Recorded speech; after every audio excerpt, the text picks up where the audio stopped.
Demetri, thank you so much for being here. Thank you very much for having me.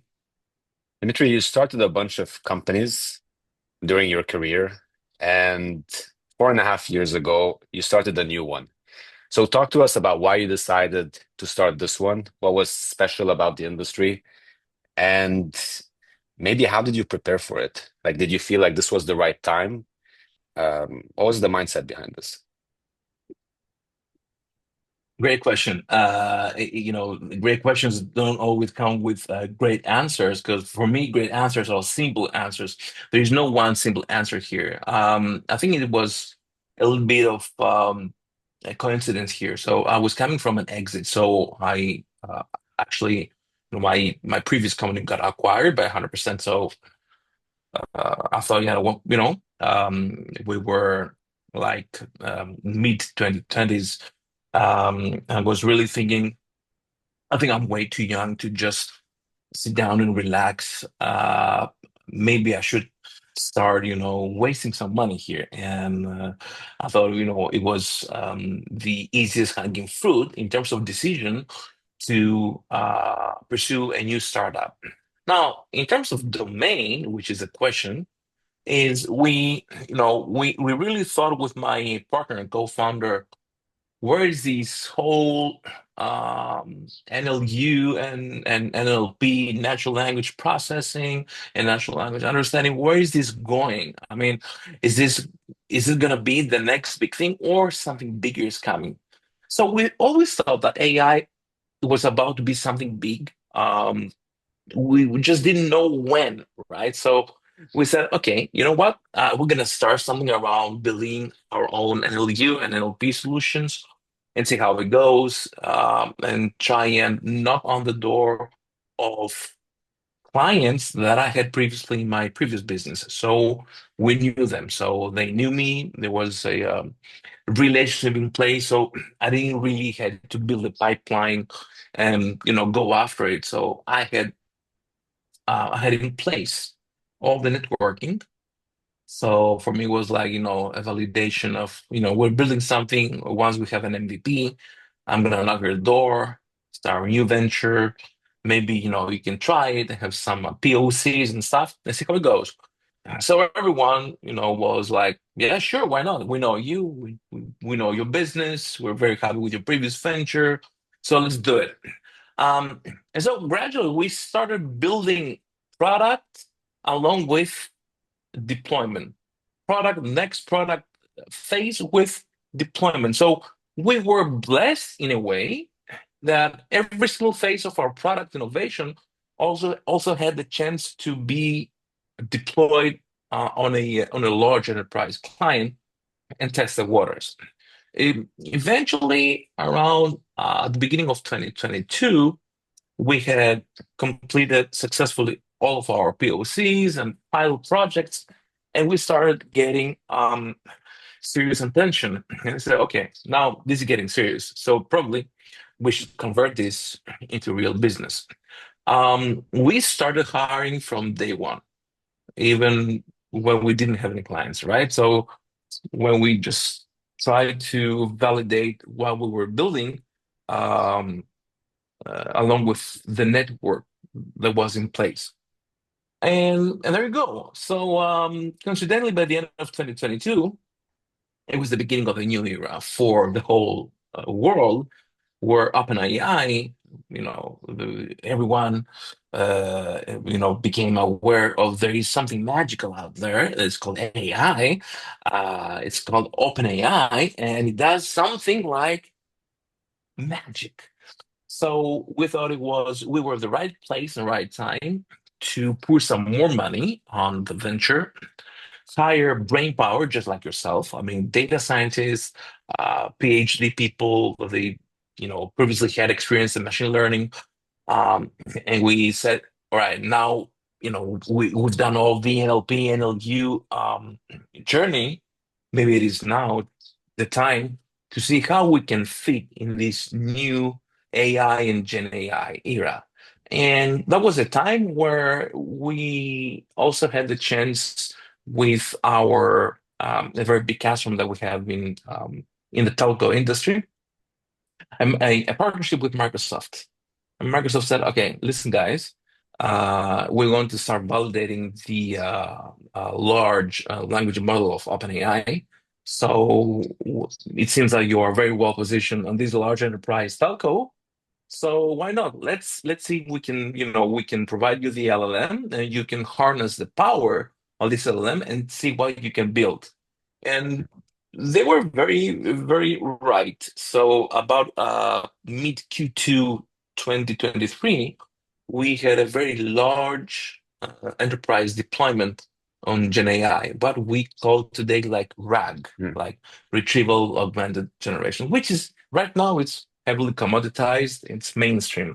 But just picture this, 2 years ago, April 2023, we went live and we started having transactional, conversations, interactions, and it was like a wow effect. And that Dimitri, was, yeah, Dimitri, I want to take a step back here. When you first started, were you an expert in any way in the field, or was no, this kind of what you envisioned was the future of NLP? Like, can you just explain how you jumped into this, even though you're not necessarily an industry expert? no, I'm not an industry expert. I'm an entrepreneur, an entrepreneur in spirit. So uh, mm, I can easily call myself serial entrepreneur. So having started different ventures. I had my fails, I had my successes.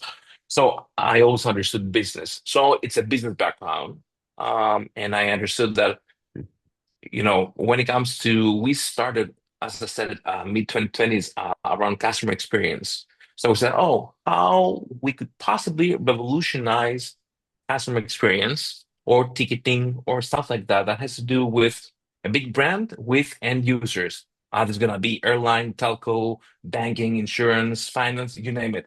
So how all these guys that are waiting endlessly on a call on queue, even with airlines, I'm a very big customer of a very big airline in the region, and yeah, when you need to change something, when you need to validate, see what's happening, and you have to wait probably for 45 minutes, it's not the best customer experience.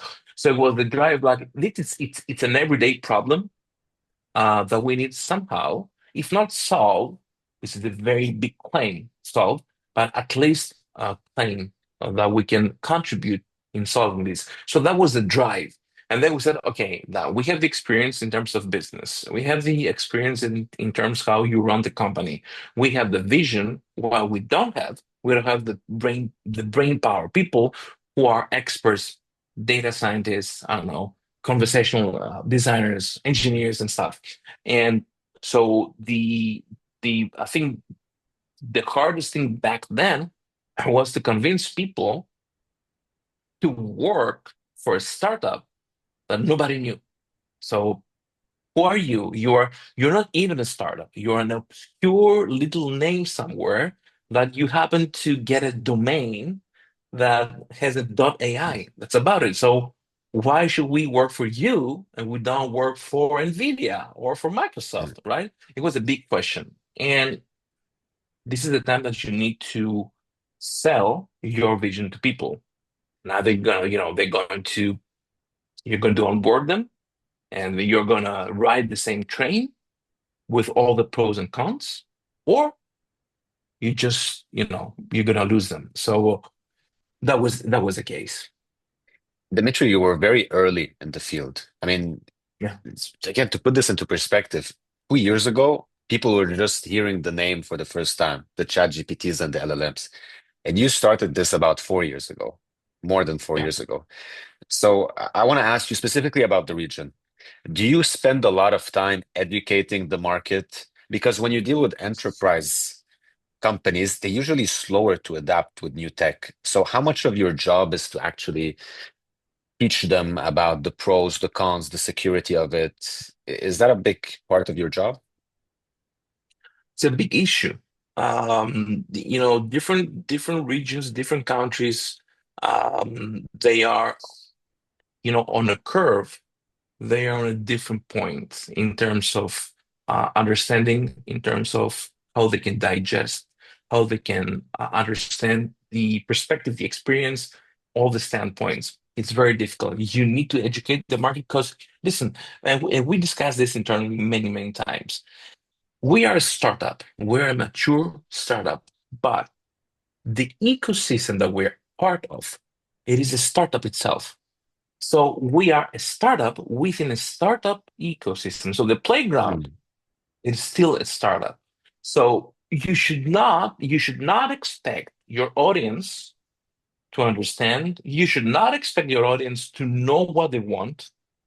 You should not expect your audience to know their problems or how to solve them. You need to guide them.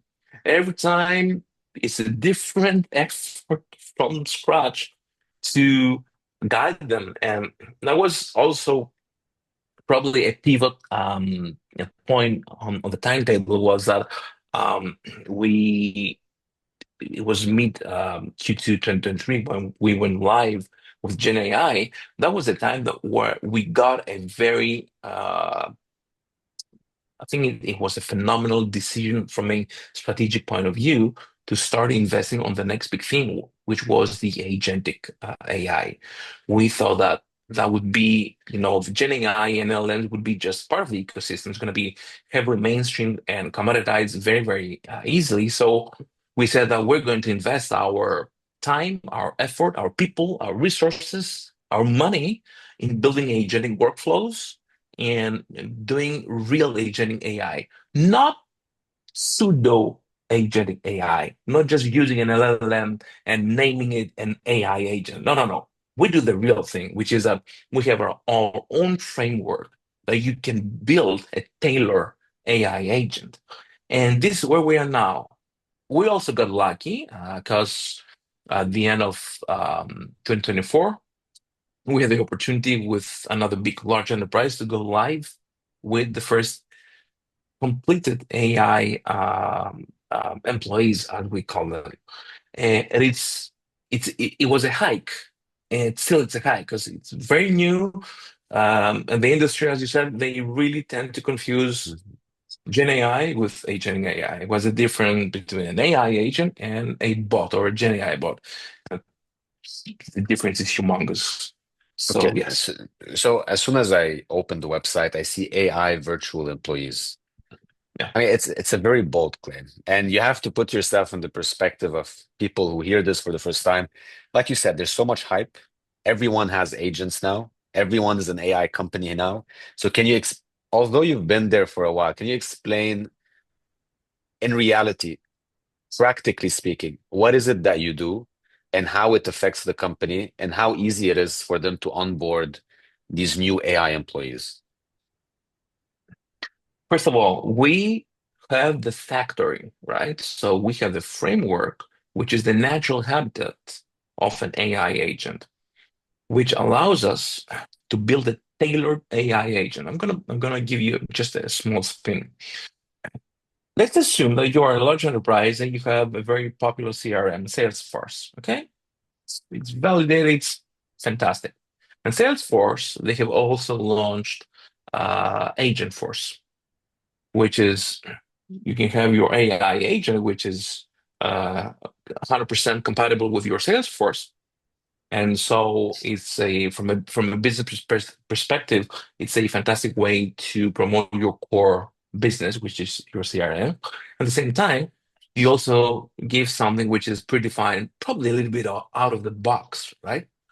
What we're saying is that we don't think this is enough for a large enterprise. We think that it should be able for someone to have a framework that you can build your own AI um, agent, and building blocks of these AI employees are the different AI agents. We also have our own term. We call them micro assistants.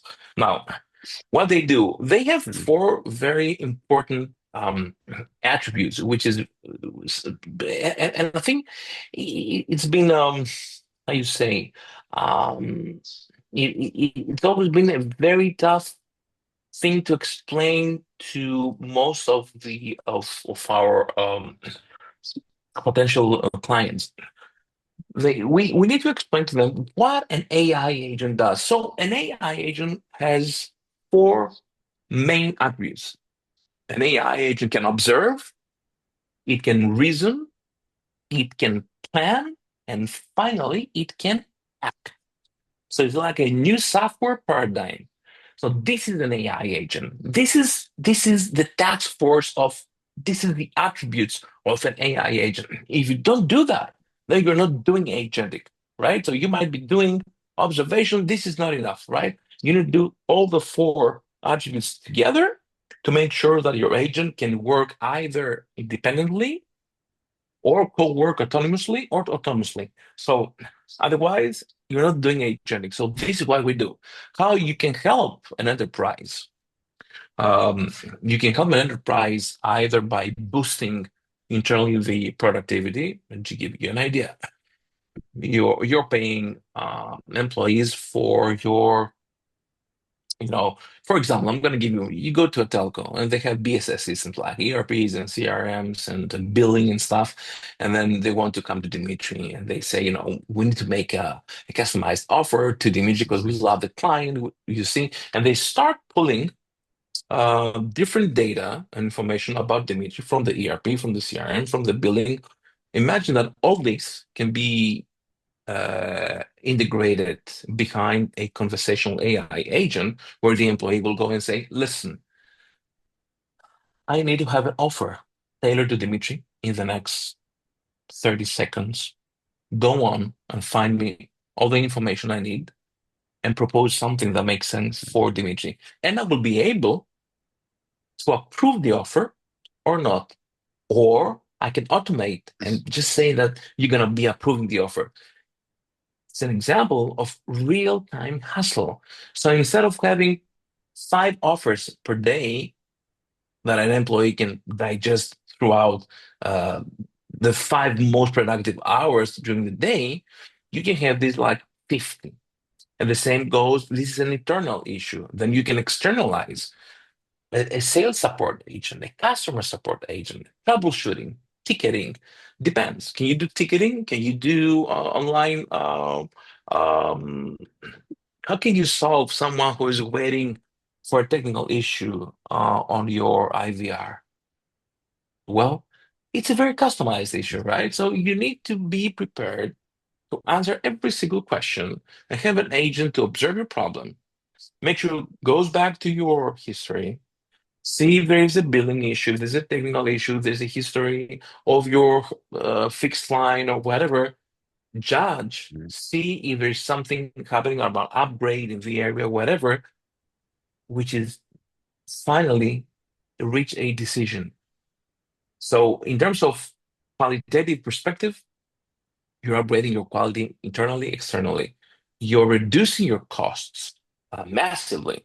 Another example, you have to pay a Mhm. physical call center millions of dollars if you're a large enterprise to make sure that you're an airline or a telco to make sure that you can successfully um, support your end users. And guess what? It's around 70 to 72% success average global success when an end user calls and a physical agent answers the call.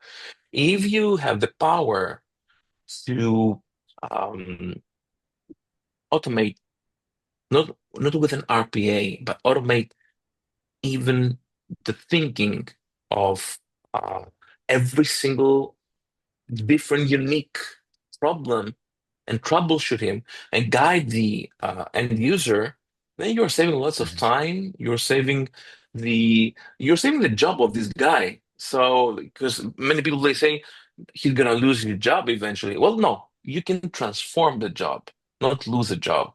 And you can support in a better way Mhm. your end user, um, and they can have a full conversation mimic. It's a mimic of human conversation 100%. Either it's voice or Mhm. text. Yeah, I mean, instead of having one individual with certain experience, you combine the experience of everyone into one agent, which would know all the different scenarios. Dimitri, I just want to ask you Mm. this. Um, when you want to work with a company, are you doing a lot of consulting in terms of where would be the best fit for the agent, or do they already know what they want and where they want the agent to work in their enterprise? This is the I'm gonna give you the straight up the answer. They have no idea.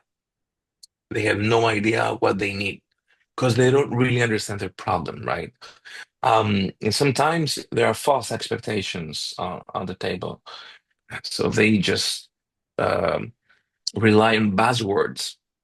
They say you do AI and Gen AI. Well, we can do buzzwording over a cup of coffee and probably have a great time. But when it comes to business, you're having a problem that you don't know yet. So for me, it's a very awkward position. I have to explain and elaborate what is the problem that you have that I see and you don't know the problem yet. And the most of the times is that this is perceived as very aggressive selling technique. So they think that you're trying to sell something they don't need, which is not true. It is exactly the opposite. So this is probably the biggest challenge, and this creates probably a sales cycle which is long. You feel like there's a lot of these aha moments with the clients when they see it operating for the first time? When they see it operating for the first time, you get the aha moments when they understand what they have deployed. And there are some others who come back with productive feedback, and they would say, "Oh, we expected this to be able to know our internal knowledge base without any integration. And why you expected that? I mean, there is no reasoning. So, and why? And why? And you have, comments that are gonna make you laugh, or comments that are gonna make you nervous.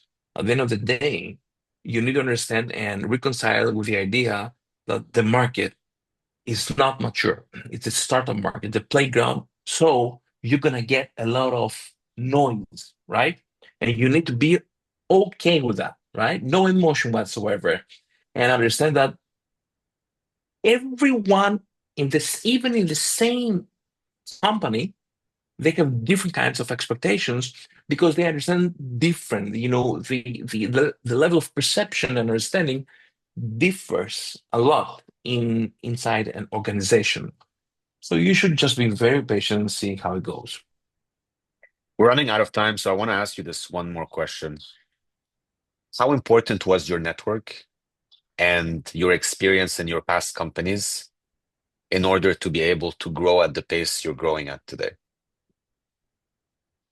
Network, I've said it many times. Your network is your net worth, right? So your net worth is not going to be calculated on how many Ferraris you have or if you have a villa on Palm Island, right? So your net worth is your network. Can you retain your network? Can you keep surprising your network? Can you also contribute in your network by bringing value, but also create opportunities for them? This is an important thing. It's network management. So network, for me, it's network. It's very important not only to build a network, but to maintain the network and how you build rapport with people. And you should stop, in my humble opinion, you should not, there's no politically correct. You should be having your dinners and physical meetings or teams meetings and be casual and say, listen, this is the case here. Okay. This is a challenge. How we're going to solve it. We propose that. That's the way you can. I understand your political correct decision that probably you need to go with one of the consulting companies which they have no idea, and you're going to pay like $4 million for something I can sell you for 1 million, because eventually these big companies will come back to companies like us to outsource, right? So if you can be honest, bold enough without having any hesitation, don't be shy, then I think it's a win-win. So yes, your network is your net worth. What was the other part of the question? Transferable skills from your past experiences. Yeah, well,